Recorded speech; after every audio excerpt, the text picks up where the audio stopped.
नमस्कार, आप सबका स्वागत है हमारे विशेष प्रोग्राम में। हमारे साथ जुड़ी हुई हैं एनसीपी की राष्ट्रीय सचिव रूही सलीम जी। रूही सलीम जी, सबसे पहले तो स्वागत है आपका। बहुत धन्यवाद, शुक्रिया, जय हिंद। जी जी।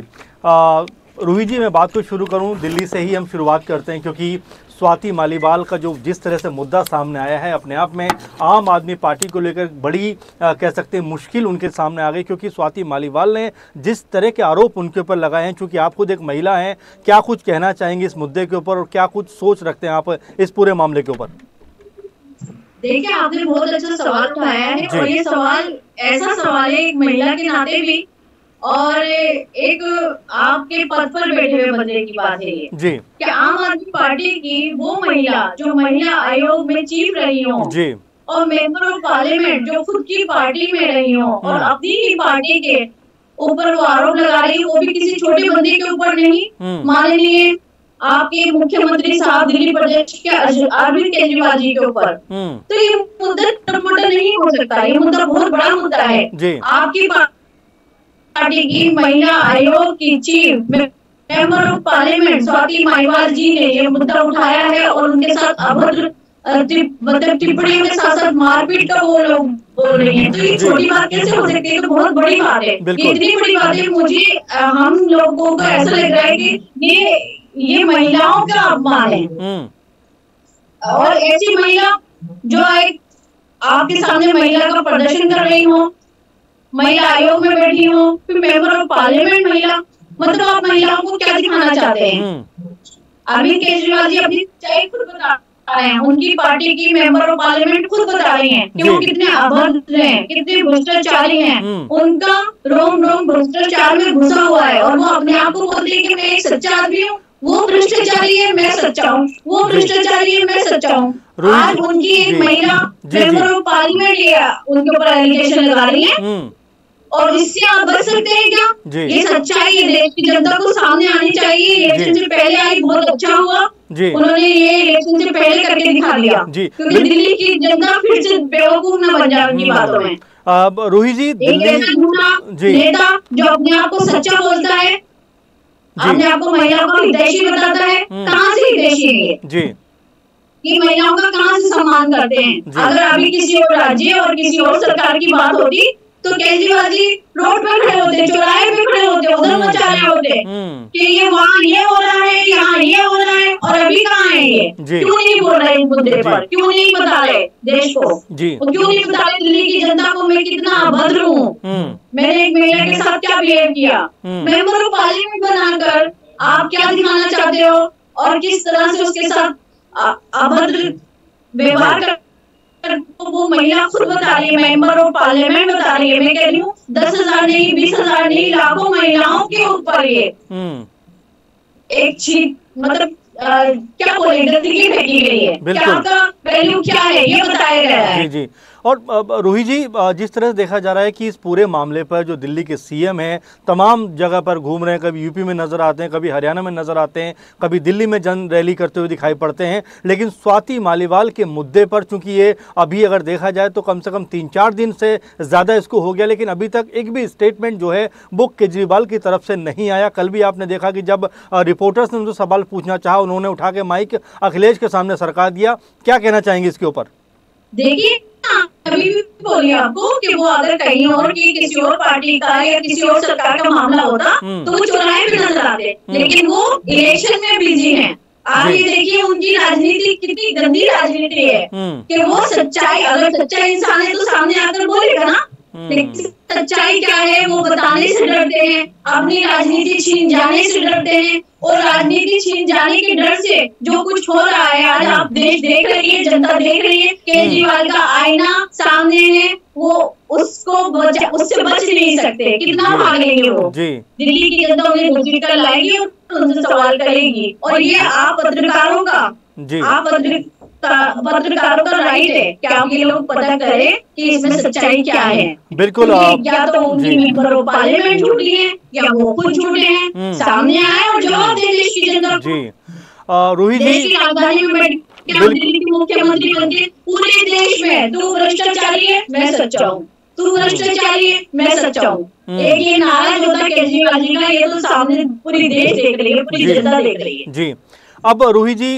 इस पे एनसीपी अजीत पवार का क्या रुख है, जो पार्टी है उसका क्या रुख है, रूही सलीम जी का इस पे क्या रुख है, क्या दिल्ली में कोई आंदोलन करने वाले हैं आप लोग? मतलब कुछ इसके ऊपर कुछ मैं सोचता हूँ कि एनसीपी अजीत पवार की तरफ से क्या कुछ होने वाला है, वो अगर आप हमें कुछ बता पाएं।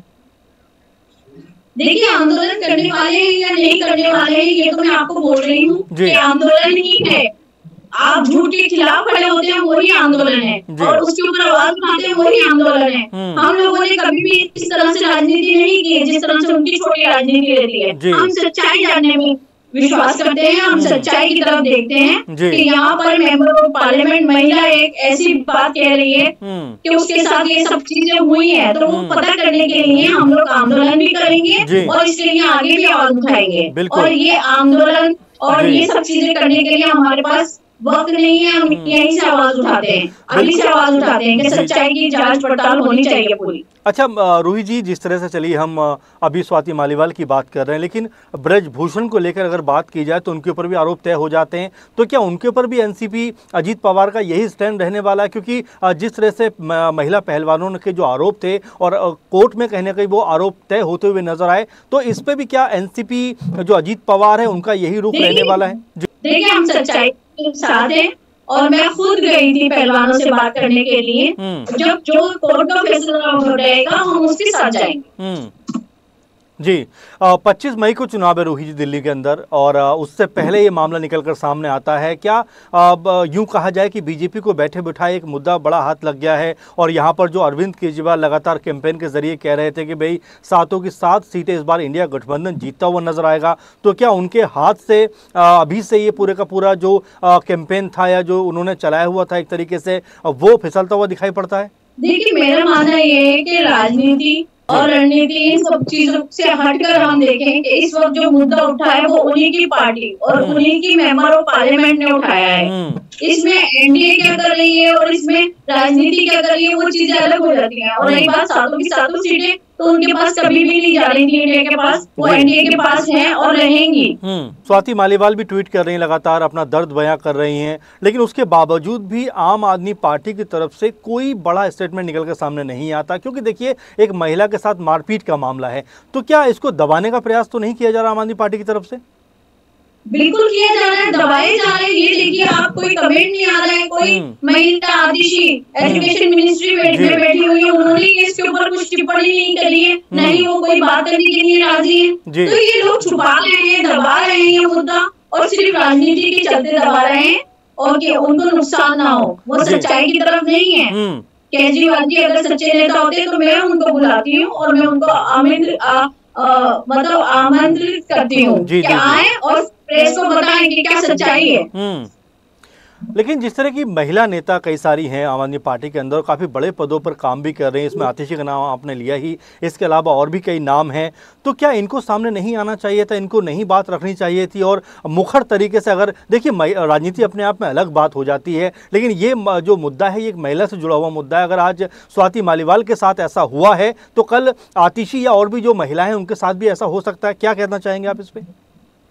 बिल्कुल हो सकता है जी, और क्या पता हो रहा हो। आपको पता है जब दिल्ली सरकार बनी थी तो 16 से 17 महिलाएं बाहर निकल कर आई थी कि उनके साथ कितना शोषण हो रहा है, उसको भी दबाया गया। एक सोनी नाम की लड़की थी जिसने किसी एमएलए के ऊपर इनके आरोप लगाया था, उसको दबा दिया गया, फिर उसने आत्महत्या की थी। ये पार्टी भ्रष्ट पार्टी है। मेरा मानना ये है कि इतनी भ्रष्ट पार्टी है कि इसके अंदर बहुत कुछ चलता है और ऊपर के नेता इसे छुपाते हैं। जो आज केजरीवाल जी का मामला सामने आया है वो ये साबित करता है कि कितनी भ्रष्ट पार्टी है।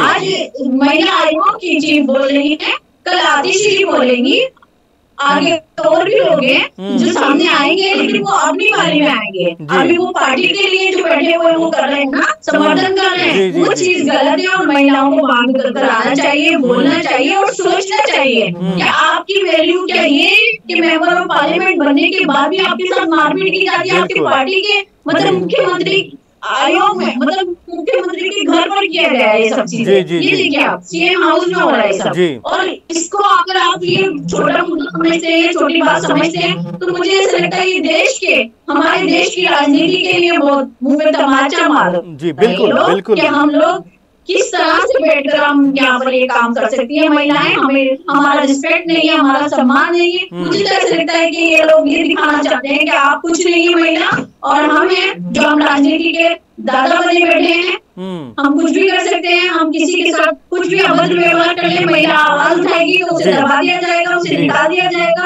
तो ये सब चीजों से हटकर महिलाओं को महिला का एक हक में बोलना चाहिए और स्वाति मेवाल का साथ देना चाहिए। अगर उनके साथ ये सब मारपीट हुई है सीएम हाउस में, तो उसको चलते हुए उन्हें आगे और महिलाओं को, उनकी पार्टी की महिलाओं को भी आगे आना चाहिए। हम कई बार भी बैठे हैं, महिला तो महिला है ना। अगर आप किसी के साथ गलत काम रोड पर चलते हुए देखते हो, आप ये थोड़ी पूछते हो कि धर्म क्या है तेरा, राजनीति क्या है तेरी, तो हिंदू है मुस्लिम है, धर्म क्या रखती है या किस राजनीति से जुड़ी हुई है। हम तो उधर के उसको बचाने के लिए जाएंगे ना, महिला है पहले हम। अब महिला कहीं की भी हो, कैसी भी हो, तो उसके साथ खड़े हैं हम। लेकिन असली बात यह है कि हमारे देश का, दिल्ली देश की राजधानी में बैठकर हमारे देश के, दिल्ली के मुख्यमंत्री जी जो इस बात को दबा रहे हैं, उनके हाउस में ये सब होता है और वो चुपचाप बैठकर तमाशा देख रहे हैं, तमाशा ही बने हुए हैं कि उन्होंने तो कराया ही है। वो क्या बोलेंगे, सच्चे हैं तो आए सामने, हमसे बात करें, नहीं बात करते हमसे बात करिए। बिल्कुल रूही जी, पूरे का पूरा मामला रूही सलीम उन्हें बुला रही है। जी बिल्कुल, रूही सलीम उन्हें मीडिया में आए, मीडिया को बताया अपनी सच्चाई। जी अच्छा रूही जी, इस तरह की जो केजरीवाल की जो खामोशी है, चुपचाप बैठे हैं, 4-5 दिन का ये पुराना मामला हो गया। जी आवाज आ रही है मेरी रूही जी? जी मैं ये कह रहा हूँ रूही जी कि जिस तरह से अरविंद केजरीवाल अब तक चुप रहे हैं, कुछ नहीं बोले हैं, क्या कुछ हो सकता है आपके हिसाब से इसके पीछे? क्योंकि इतना बड़ा एलिगेशन अगर उनके ऊपर लगा है तो उनको जरूर बोलना चाहिए था अब तक कि अगर उनकी खामोशी है तो वो खामोशी के पीछे की वजह आपको क्या लगती है? मुझे तो खामोशी की वजह यही लगती है कि वो अपनी राजनीति बचाने के लिए खामोश हैं। जी, क्योंकि उनके साथ जो भी कुछ किया गया स्वाति जी के साथ, तो वो खामोश इसीलिए है कि उन्होंने गलत किया है। अगर गलत नहीं है तो सामने आके बोलते। वो ऐसे नेता जो सच्चाई का दामन मतलब दम भरते हैं कि मैं सच्चा हूँ, तो उन्हें कहीं ना कहीं तो उनको लग रहा है कि वो गलत है और आरोपों को सही साबित करने के लिए वो चुप बैठे हुए हैं। मुझे लग रहा है वो आरोप सही साबित हो रहा है उनके ऊपर, जो उन्हें आरोप लगा रही है स्वाति जी। और अगर वो सही है तो सामने आए, बोले, बताएं। और देश की जनता देखिए ना आप कितना इंतजार करेगी। जी बिल्कुल, केजरीवाल जी की बात को सही मानती है या स्वाति जी की बात को सही मानती है, तो ये देखिए दोनों एक ही पार्टी के और एक ही, वो कजन सिस्टर उनकी। जी जी जी जी देखिए मैंने जहाँ तक सुना है, समझा है कि जो भी कुछ उनको बांटा जा रहा था तो वो अपने के तहत बांटा जा रहा था। यहाँ तक कि अगर राजनीति की बात करूँ तो बहुत अच्छी कार्यकर्ता जो दम भरती रह गई, उनको कुछ नहीं दिया गया, महिला आयोग दे दिया गया, मेंबर ऑफ पार्लियामेंट बना दिया गया। तो ये सब चीजें अपनी अभी परिवारवाद जो होता है, यहाँ पर परिवारवाद नहीं है, परिवारवाद यहाँ पर भी नजर आ रहे हैं। तो लेकिन इस सब चीजों का नजरअंदाज नहीं किया जा सकता। स्वाति मेवाल का जो मारपीट का किस्सा है वो किस्सा ना बन के रह जाए, तो उसके लिए मैं चाहूंगी प्रेस मीडिया को कि केजरीवाल जी से सच्चाई पता करें और ये कोर्ट जाना चाहिए मामला और कोर्ट में जाकर कानूनी कार्रवाई भी होनी चाहिए इसके ऊपर।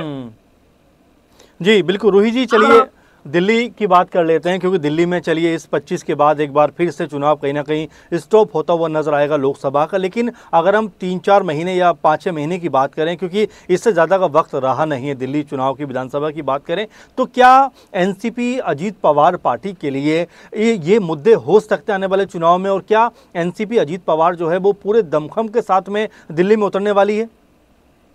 बिल्कुल उतरने वाली है। मैं आपको बिल्कुल एक झूठ होकर बताना चाहती हूँ कि हम एनसीपी पहले से ही बहुत बड़ी पार्टी है और पार्टी जो है वो डोर टू डोर वाला काम करेगी। हमारी सदस्यता और अखंडता जो भी कुछ आप विधानसभा में देखेंगे, शिक्षा, स्वास्थ्य, ये तो विधानसभा में लोकल समस्याओं को लेकर जा रहे हैं हम लोग। जैसे पार्किंग की जो ये लोग नहीं उठाते हैं, दिल्ली में बेरोजगारी, दिल्ली की जो आबादी जनता है उसकी बेरोजगारी का मुद्दा इन्होंने अभी तक नहीं उठाया है। ये मुद्दा लेकर हम लोग आगे जाएंगे कि जो बेरोजगारी दिल्ली में है उसको आप क्या कहेंगे जी। और दूसरी बात ये है कि हम दिल्ली में बहुत बल थल से नजर आएंगे आपको। एनसीपी के एमएलए होंगे और मैं आपको बार बार बोलूंगी कि मुख्यमंत्री हमारी पार्टी का होगा। आपकी बार सच्ची पार्टी बनेगी, एनसीपी एकजुट होकर सामने आएगी। चलिए, दिल्ली से अब महाराष्ट्र की तरफ अगर रुख करें रूही जी, तो क्या महाराष्ट्र में भी चुनावों के बाद, यानी कि लोकसभा चुनाव के बाद वहाँ पर भी विधानसभा चुनाव हैं और एनसीपी अजीत पवार का अगर मैं कुछ प्लान पूछूं, हालांकि अभी बहुत जल्दबाजी होगा ये कहना, लेकिन क्या कुछ लगता है कि बीजेपी के साथ ही जाना चाहेंगे या अपना मकाम अलग बनाते हुए नजर आएंगे? क्योंकि अब तक 4-5 बार उप मुख्यमंत्री रह चुके हैं अजीत पवार, तो क्या उनका सीएम बनने का ख्वाब जो है वो आने वाले इस चुनाव में पूरा होता हुआ नजर आ सकता है? देखिए, ये ख्वाब नहीं है, जनता की मांग है। और दूसरी बात ये है, मैं अमन जी आपसे एक बात कहना चाहूंगी, आप सवाल बहुत अच्छा पूछते हैं जी, लेकिन भविष्य के सवाल ना तो भविष्य में बता सकती हूँ, ना ही मैं भविष्य जानती हूँ, लेकिन भविष्य में अच्छा ही रहेगा। अजीत दादा वहाँ के मुख्यमंत्री बनेंगे और हम किस तरह से राजनीति करते हैं वो आपके सामने है। बिल्कुल जी, विकास की राजनीति करते हैं। बिल्कुल। रूही जी, 4 चरण लगभग बीत चुके हैं, 5वां भी 20 तारीख को है, 6वां 25 को है और 7वां 1 जून को। अब तक अगर 4 चरणों की बात की जाए और लगभग 5वां चरण आने को है, क्या लगता है कि एनडीए पार्टी मजबूती से चुनाव में परफॉर्म कर रही है या जो 400 पार का नारा था वो कहीं ना कहीं अब कह सकते हैं दूर नजर आ रहा है एनडीए गठबंधन को? देखिए, एनडीए गठबंधन का 400 पार का नारा है और नारा बिल्कुल आपको साक्षात नजर आएगा कि हम 400 पार जा रहे हैं। चलिए, आखिर में एक सवाल और मेरा महत्वपूर्ण है हालांकि ये कि क्या एनसीपी पार्टी भविष्य में एकजुट हो सकती है? जो शरद पवार गुट है, अजीत पवार गुट है, क्या एक पार्टी के रूप में आने वाले दिनों में क्या रूही जी नजर आ सकते हैं? देखिए, ये भविष्य की बातें आप मुझसे पूछते हैं। जी, जी, जी। ये भविष्य है जी, बाकी इसके बारे में मैं आगे के लिए छोड़ देती हूँ कि आपको आगे सवाल पूछने के लिए रहे अमन जी, और बहुत शुक्रिया आपका, आप सवाल बहुत अच्छे लेकर आते हैं। जी जी जी, और मैं कितनी कोशिश करती हूँ। अभी ये जो सवाल है ना, ये यहाँ पर थोड़े से आगे के लिए बचा के रखिए कि आगे देश की जनता को देखने के लिए कुछ और अच्छा मिले। दूसरी बात ये है कि दिल्ली का मुद्दा जो है, स्वाति मेवाल जी का जो मुद्दा है ना, उसको आप देखिए कि अरविंद केजरीवाल जी सामने आए, सच्चाई बताएं, नहीं तो स्वाति मेवाल जी तो सच्चाई बताए नहीं। बिल्कुल। आखिरी सवाल, बस आखिरी सवाल, ये सब चीजें हुई और मैं गलत हूँ, मुझे मुख्यमंत्री जी से पद से इस्तीफा देना चाहिए, सबसे पहले अपनी राजनीति खत्म करनी चाहिए, ये मेरी मांग है उनसे। रूही जी, बस आखिरी सवाल की जो स्वाति वाला मुद्दा है, इसको लेकर अगर आखिर में आपसे बात की जाए तो किस तरह का प्लान आने वाले दिनों में होने वाला है, मतलब आपकी पार्टी की तरफ से? आपकी आवाज थोड़ी कट रही है। जी जी जी, चलिए, थैंक यू मैम, फिर आपसे कनेक्ट करेंगे हम लोग। जी जी, थैंक यू, ओके, धन्यवाद। धन्यवाद मैम। जय हिंद। जय हिंद।